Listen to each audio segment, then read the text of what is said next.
my product placement all set.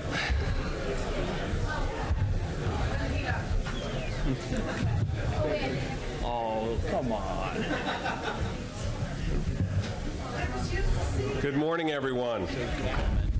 Welcome to Homestead Miami Speedway and thank you, Jim. Championship Sunday. And this is also our final media availability for the weekend. So we're pleased to welcome Steve Phelps, NASCAR president, to the media center. And before we open up to questions, Steve, I believe you have a few words. Thanks, John. I don't know how to get any closer to this because there's a skirt up here.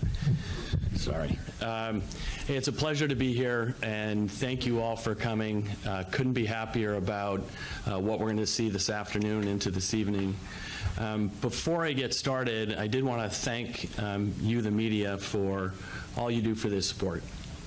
It is a gloriously long season that we have. Many of you have come to every race. We want to thank you. What you do for our fans and how you provide access and insight for our fans is invaluable to our sport. So I want to thank you and looking for a great race today. So before we go any further, I do want to go back to Friday night. Historic, unbelievable race with Brett Moffitt and Shigeo Hattori and Hattori Racing. What a story. We've had so many storylines this year, but that is a fantastic one, certainly for our Camping World Truck Series. And then last night, the race that we saw, Tyler Reddick and that junior motorsports team, watching him lap after lap after lap, just up by the wall, rim riding, it was phenomenal. Everyone waiting for him to make a mistake, and he didn't. He brought it home. As his lead kept growing and growing and growing, you see this trepidation from, I'm sure, tons of people, like, get away from that wall. And he didn't. He just stayed the course and stayed the course. So it was fantastic. As for today, kind of the big show here, we're thrilled. You've got 4 future Hall of Famers racing here for the championship, arguably the best championship 4 we've ever had. I'll put my fan hat on. I can't wait. We've got fantastic racing here historically at Homestead Miami Speedway, so I don't think it will disappoint. I'm really excited about that. The season overall, I think we've had a tremendous amount of storylines, as I said, and I believe that the racing product is as good as we've seen. I think that bodes well for the future. We'll talk about 2019 in a second and the rules package, and I'm sure there'll be a question or two about that. But, I mean, phenomenal storylines, and I won't go into each and every one of them, or the racing itself is great. On the kind of behind-the-scenes piece, if you look at the collaboration that this industry has had, and I know we talk about collaboration a lot, I know specifically I talk about collaboration, I think, again, it's an all-time high. And I think that's really, really important for our sport. We're facing some headwinds, or we have faced some headwinds. We're hitting those head on. We're working with our teams and we're working with our tracks, our drivers, our media partners, our sponsors, to make sure that we put on the best racing product we can, to make sure this sport stays healthy for many, many years to come. So truly excited about it. Why don't we open up for some questions? I'm happy to answer any you have. Great. Thank you, Steve. We'll start up front with Jim, then we'll go to Bob. Jim Utter, motorsport.com.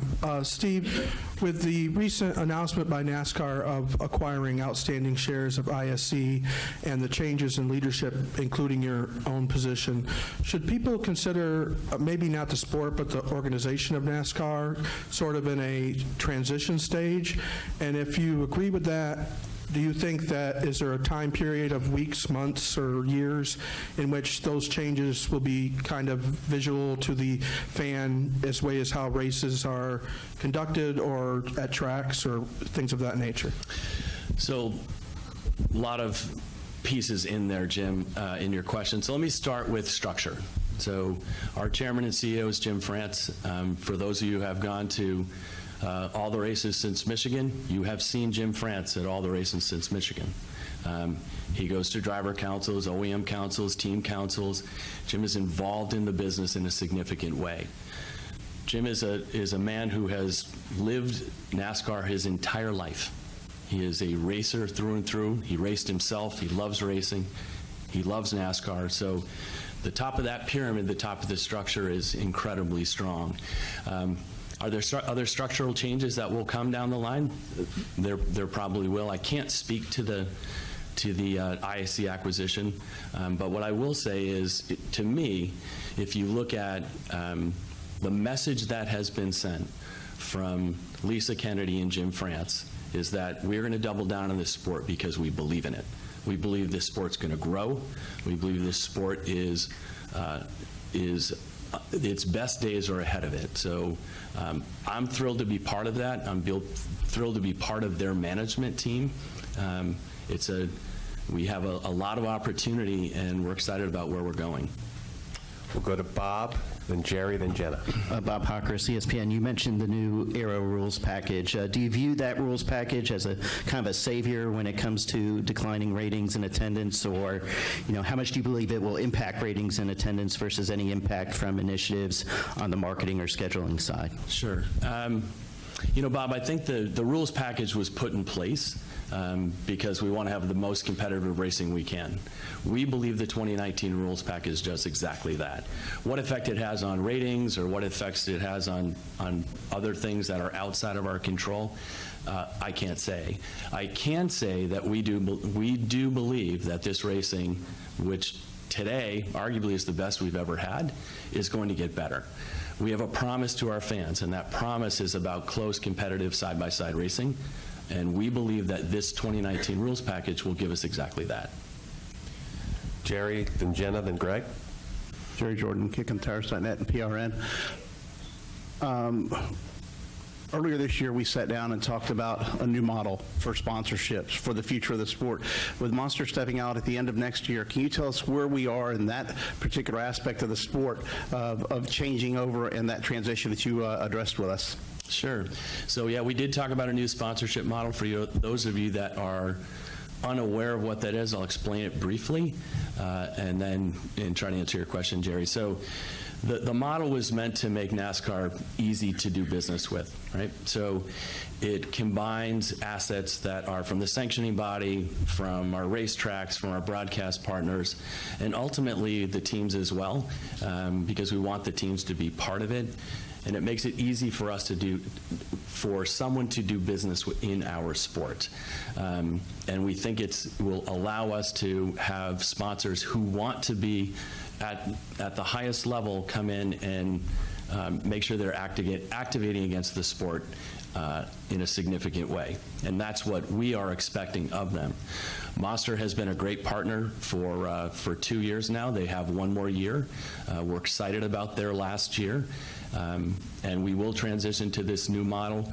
Right now, we have no news to tell or announce at this particular point about who is going to be there. I can say that we've had a significant number of meetings with potential sponsors.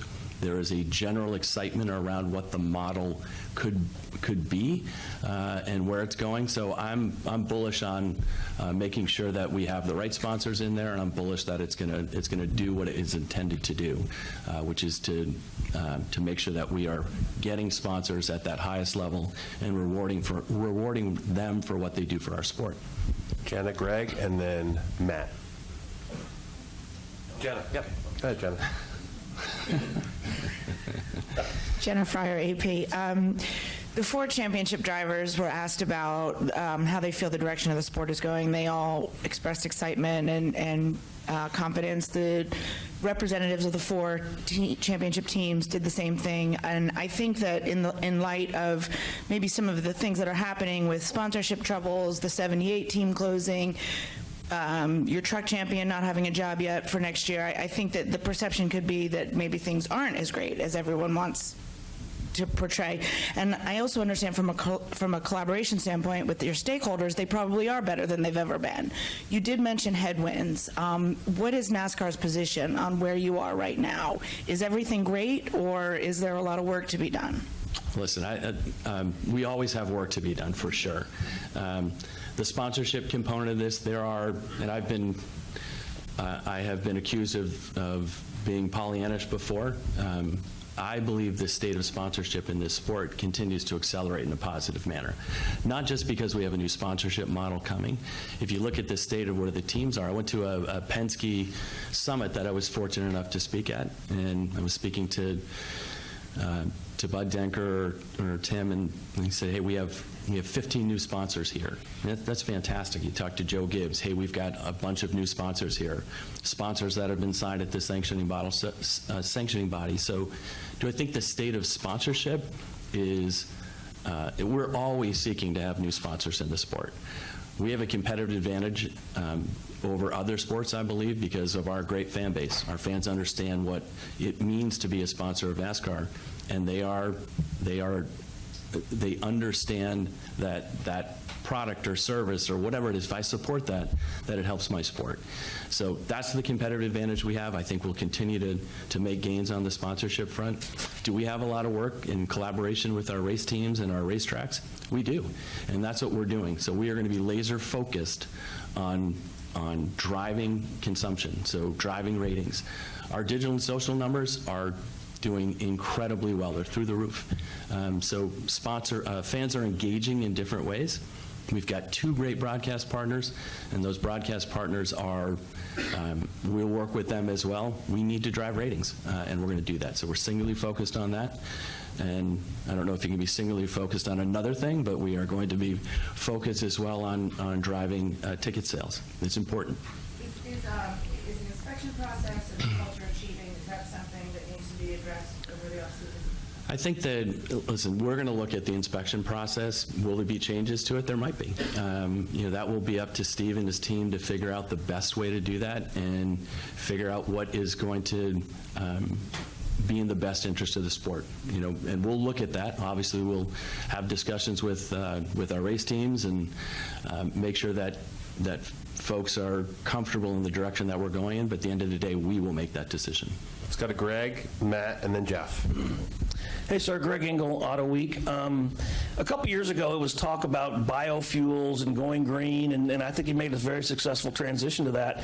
Also, you went from carburetors to EFI. The next transition, obviously, is going to be as hybrids become more and more on the road. Formula One has a hybrid engine.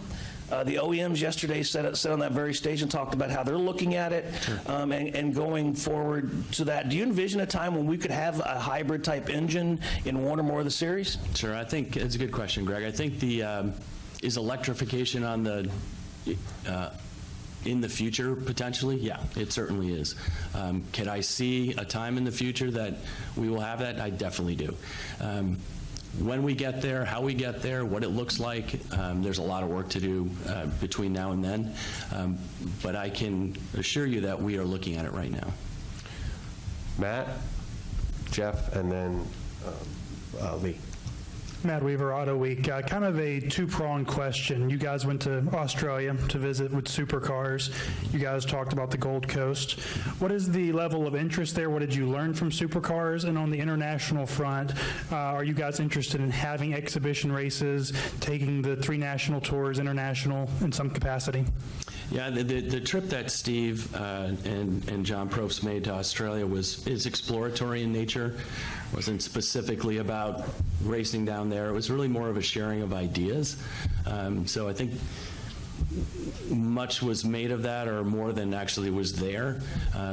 What that looks like in the future, I'm not sure. Are we open to exhibition races? I think we are open to exhibition races, and we'll certainly work with our race teams to look at that. We've had some international is a very important area for us. We think it's incredibly fertile ground for us as a sport. We've got successful series in Canada, Mexico, and Europe. Could I see other grassroots racing series around the world? I can. We're on television in 185 markets in some form or fashion. It's an important growth area for us. Jeff, Lee, and then the middle in the blue shirt. Jeff Gluck from jeffgluck.com. Steve, I got a chance to go to a few different kinds of racing series this year. One thing I was struck by coming back here was that it doesn't seem the drivers here have as much fun or show passion or joy or happiness in that same way that they do in other series. Is there anything NASCAR can do to get the drivers here back to where it looks like they're having fun again? You know, Jeff, I think that's this afternoon you're going to see a driver having fun for sure. He's going to win a championship. There's going to be raw emotion. It's going to be amazing. Either, you know, 3 of them that are going to win a second championship or 1 who will win his first. And so there'll be raw emotion and excitement around that for sure. You know, we have a long season, and I think that if you look at our drivers, you know, to generalize it as they're not having fun, I think is a little bit unfair. Are there drivers that have bad days and not as excited as they might be? You probably have that now and again. With that said, we've got some tremendous young and up and coming drivers who are excited about going to the racetrack and trying to win and compete every day. And so again, I think it's I know I'm having fun. I hope you guys are having fun out there too, but I think to say that our drivers are not having fun, I think is a generalization. We'll stay in the middle here. We'll go with Lee, then Justin, then AJ.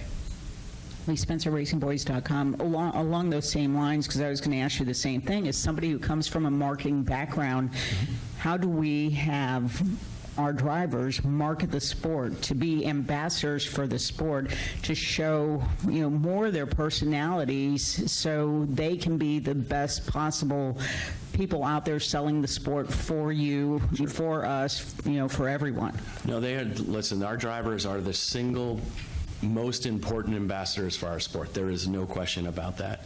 And I was struck by something Ryan Blaney said early in the year. He's like, I'll do anything you want me to do. I want to be an ambassador for this sport. So we're at a competitive disadvantage relative to other sports because we don't have as many athletes that are participating at our highest level than, say, the NFL. They have 1,600 players. We don't have that. And so every driver is really important for us to help drive star power in our sport. It is about the driver. Listen, you have other players that are important, crew chiefs and teams, and but it's really about the driver. And so we have worked for 7 or 8 years to try to get drivers when they're young and try to train them about, you know, media training and try to get their personality out there, trying to build their brand. So the NASCAR Next program is an important program that we do. We have a group called Driver Marketing. It's their entire day job to try to make sure that drivers are marketing themselves in the best way possible. Is it a little more difficult here since the sponsors expect something out of these drivers, and sometimes that personality might not, you know, be exactly what the sponsor is looking for? I think that's a fair statement. I think if you look at, you know, they're representing brands, right? And so if you have a conservative brand and you have an edgy driver, those things don't always work together. Ideally, you find edgy brands with edgy drivers, and that's a very good marriage to do that. And then find drivers who are a little more reserved and conservative that represent other brands. So I think, is there a brand filter out there? I think there is. Would I like to see one filter taken away?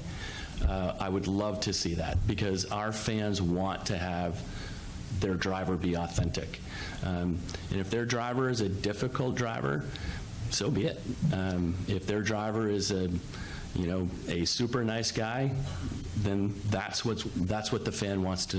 That's what they want to see. It's all about authenticity. Justin, AJ, and then we'll move over to Caleb. Justin Malillo, the Racing Experts. Now 3 years into it, do you feel that the Cup Series charter system has lived up to what it was intended for? And do you think that there are any improvements that could be made to it? Has it, paraphrase, met expectations? I think the charter system has allowed us to have dialogue with our race team that is formal. Do I think that's a positive thing? I do. Do I think we're going in that direction anyway? I do. do I think it can improve? I absolutely think it can improve. And that really has to do with us working with the race teams more than, hey, it's faulty. We are going to work with our race teams to try to figure out how we put on the best racing. We're going to work with our race teams to try to figure out how to make owning a team as efficient as it can be. And that's both driving revenue and looking to create efficiencies in owning a race team. AJ, Caleb, and then we'll go to Chris Knight. AJ Perez, USA Today Sports. What is there a scenario where you see Brian France may not returning to his position? And you mentioned Jim France being here a lot, and that was one thing Brian was criticized for. If Brian comes back, do you expect him? We'll see him at more events. I can't speak to whether Brian's coming back or not. I do know that Jim France is our chairman and CEO. I do know that Jim France is incredibly involved in this sport, at the racetrack, off the racetrack. I've heard some criticism about, hey, why isn't Jim here, right? Why isn't Jim sitting right now talking to you? I can assure you that Jim France is talking to a lot of people. It's my job to talk to the media. Jim's not something Jim feels is part of what he wants to do. We'll respect that. But he's talking to Roger Penske, and he's talking to Jack Roush, and he's talking to racetrack owners, he's talking to drivers, he's talking to sponsors. That's what Jim does, and he is driving this sport, and as we look to 2019, we are going to execute against Jim's vision. Caleb, then Chris, then we'll move to Jacob. Caleb Whistler, kicking the tires on that. In the political sphere, a presidency is defined by their first 100 days. You're on about day 48 of your presidency of NASCAR. Kind of what have you seen accomplished, and what do you want to accomplish in the next 52 days and in the future? How do you think I'm doing so far, Caleb? You know what, I'm day 48 or whatever day. It seems longer than that. I'm not sure why. I'm having a lot of fun, in all seriousness. And I think that I've been fortunate to have people around me who are very good, both at the sanctioning body level and then the different folks that we touch at racetracks, at race teams, our media partners. And this sense of collaboration that exists, and you heard it yesterday, you heard it the day before, it's at an all-time high. So I believe that's part of what my job is. So I talked about Jim's vision. We're going to execute against that vision. The role that I can play in doing that, I hope it's meaningful. And I do believe as we head into 2019 that our best days are ahead. Chris, then Jacob, and we'll move to Nate. Chris Knight, catchfence.com. Steve, across all three national divisions, what is NASCAR doing to entice or encourage new ownership to come into the sport? Yeah, Chris, I think it comes back to looking at what, making sure that owning a race team is something that's just not a hobby. It is a business. You need to have people who love it. So Roger Penske loves racing. And we need to make sure that we find that next Roger Penske. We find that next Jack Roush. We find that next Rick Hendrick. So if they're not going to have folks in their family that will carry on that tradition, we need to go outside. I do believe that making sure that teams are healthy will help us in all three series. So we have made some changes from a structural standpoint, a cost standpoint in the truck series that has made that series more viable. You take a look at the NT1 engine, and it makes it more viable to own a race team. So do we see that as a positive step in the health of that series? We do. We'll see some of the same things in Xfinity, and then I believe ultimately we'll see the same thing in the Monster Energy NASCAR Cup Series. Jacob, Nate, and then we'll move over to Dan. Jacob Seelman, Speed Sport, over here on your left, Steve. Oh, sorry, Jacob. Sorry. 7-8 years ago, NASCAR implemented the NEXT program. Really, as this youth movement was starting to swell a good bit, as the driver turnover continues and the age gets younger in all three of the top series. I mean, how much excitement does there continue to be, and what is NASCAR doing to try and help engage the fan base with some of these younger drivers to try and keep that attachment? Yeah, I think it's, listen, our NASCAR Next program has been a huge success. So you look at, you know, a Danny Suarez or Kyle Larson and others that have been part of that program, or someone currently like a Haley Deegan. I believe that they are our future. So we've had some very high-profile folks retiring, drivers retiring, Dale Earnhardt Jr., Jeff Gordon, Tony Stewart, Carl Edwards, Danica Patrick, and others, Matt Kenseth. They're and obviously Matt coming back, and what the future looks like with Matt, I'm not sure. But I think we are poised now with this next generation, which I believe is the best crop of young drivers that we've seen in 2 decades, both at our national level and then what's going on down in the tours in ARCA and others that we will see progress. So that particular program is just one thing that we do. We do need to have them connect, and they connect in different ways than traditionally that we've seen. So a lot of it was all sponsor driven. Do we still have sponsors who are activating against the sport and driving driver personality and driving, looking at a driver's how well known they are?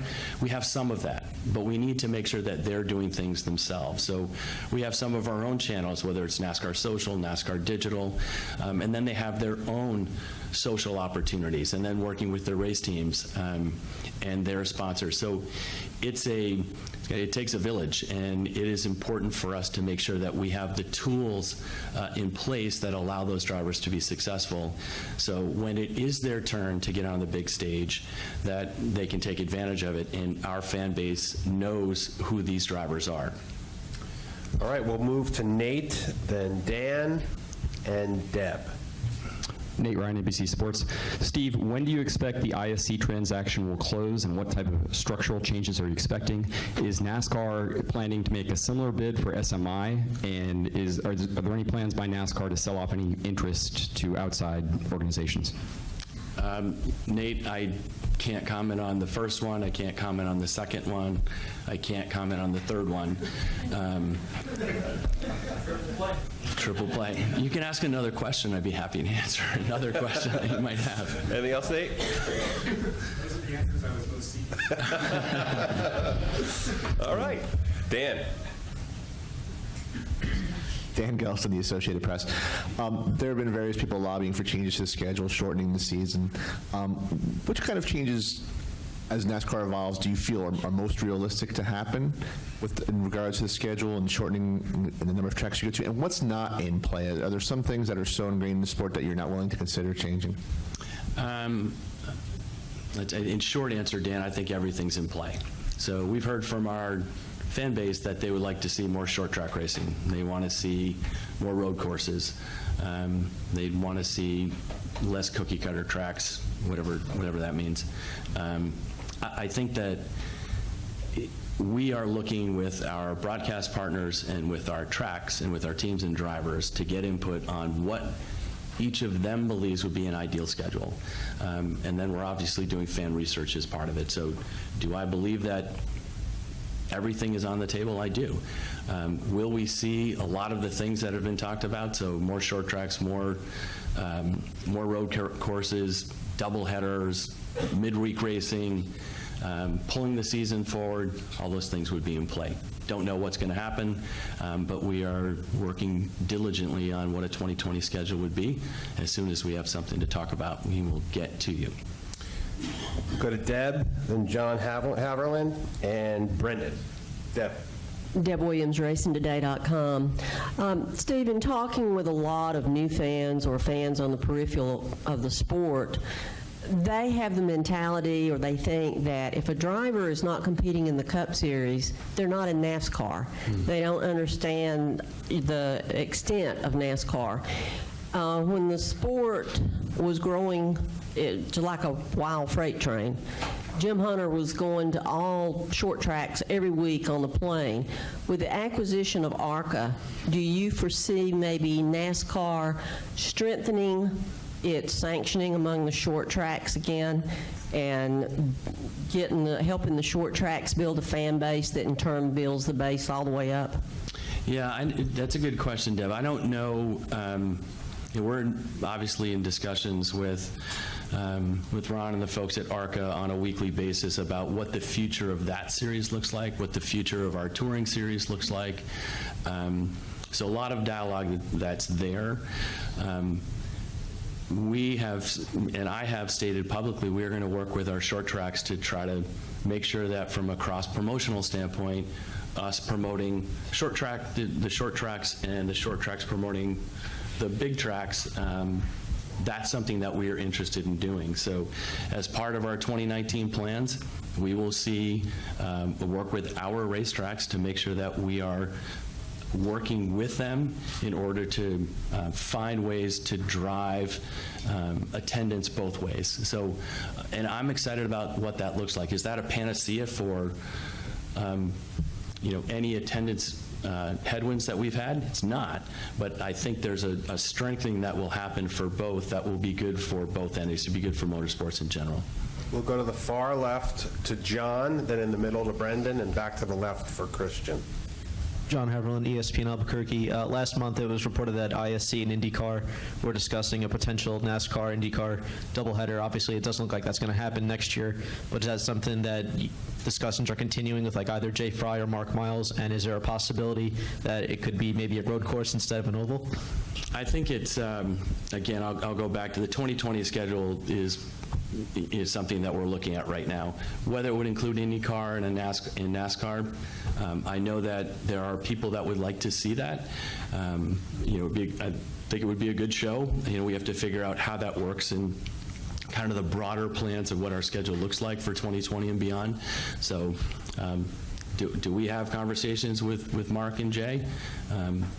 We do. There are many people that do, and I think that we share a common broadcast partner in NBC. NBC would, I'm sure, would enjoy something like that as well, so it's a possibility. We'll go to Brendan, then Pete. Hey, Steve. Brendan Marks, Charlotte Observer. I'm just wondering what updates you could offer us as far as NASCAR and the sports gambling front is concerned, and what you see as the advantages and disadvantages, sort of leaning into that a little bit further in the future. Yeah, I think, listen, a lot of sports are taking a hard look at sports gambling, and we're doing the same. So are we as far along as some other leagues or teams? At this particular point, we're not. Our sport's unique, right? And we need to make sure that we have looked at all angles. I do think there are opportunities on the sponsorship front. I do believe there are opportunities from an engagement standpoint, from a fan standpoint. But we have to make sure that we're being very disciplined in how we get there. So we'll probably have more to talk about as we head into 2019, but nothing more to share today. We'll go to the far right to Pete, then Andrew, and then Adam Stern. Steve, Pete Pistone from MRN and Sirius XM. Congratulations on day 48, by the way. Good job, Caleb, on that. To follow up the question that Dan asked about the schedule shortening, can you give me an assessment of what the shortened enhanced weekends have been like? Are there more of those down the road? What about shortening races themselves to fit on more of that maybe 3-hour sweet spot you're looking for?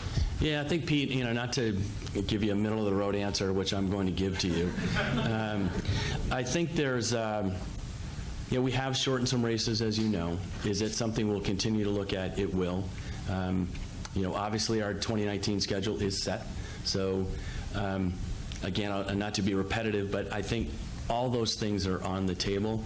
To answer your first question on enhanced weekends, I don't see enhanced weekends growing in 2019. I think for the most part, what you saw this year, you will see again. We'll try to get that that schedule out as soon as we can. I know that there are folks here that need to make travel plans and want to be, as soon as we can get those things out, we will.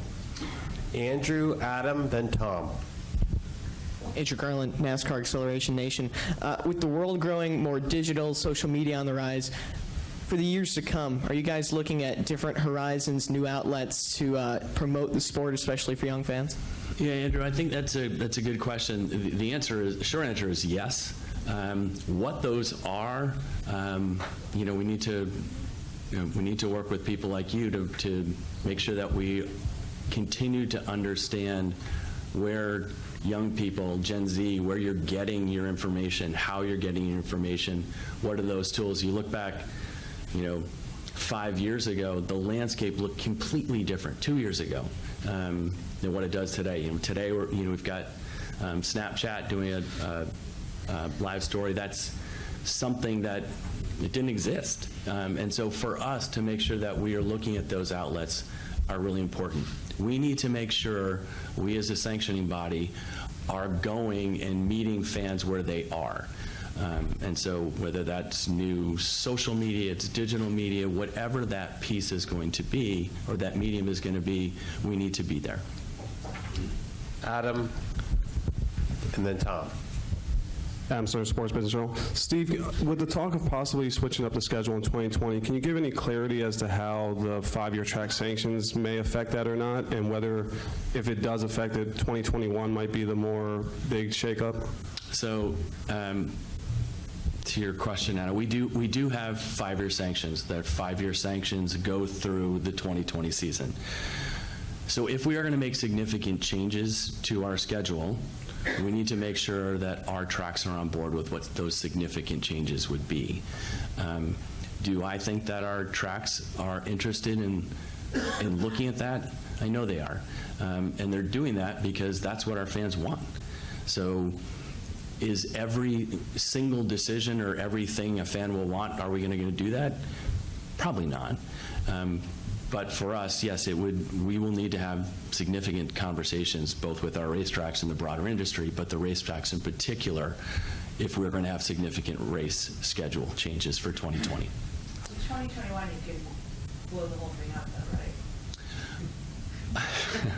Well, we'll go to new sanctions. I don't characterize it as blowing it up. No, but I mean, you're not beholden to these 5. You don't need the racetracks to be cooperative in that. I would say that, listen, the dialogue we're having with our racetracks is really good dialogue. So we need to make sure that we're making the smartest decisions we can that affect the sport most positively. They're a major stakeholder in this sport.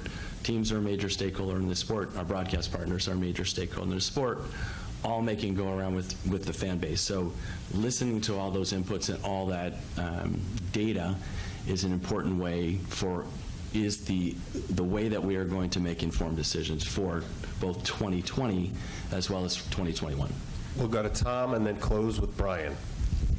Tom Bowles, Front Stretch. Steve, I was really struck when you said drivers are the single most important ambassador of our sport. But in most sports, when athletes lose their job, it's typically due to performance. We may see in a situation like with Brett on Friday, it may simply be because a corporation doesn't believe in him. How do you bridge the gap with teams, manufacturers, other stakeholders to make sure that successful drivers still have their place regardless of how they relate to a company? And what do you say to fans who may say performance has been lost in whether or not you are on the racetrack each week?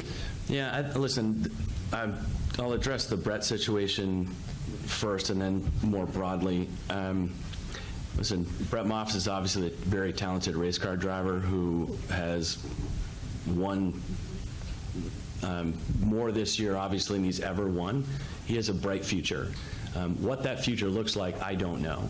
What I do know is that we work with race teams from a revenue standpoint as much as we can. We also work with drivers to try to bridge driver opportunities. Are we always successful in getting a driver who wants to be driving in whatever series they want to drive in?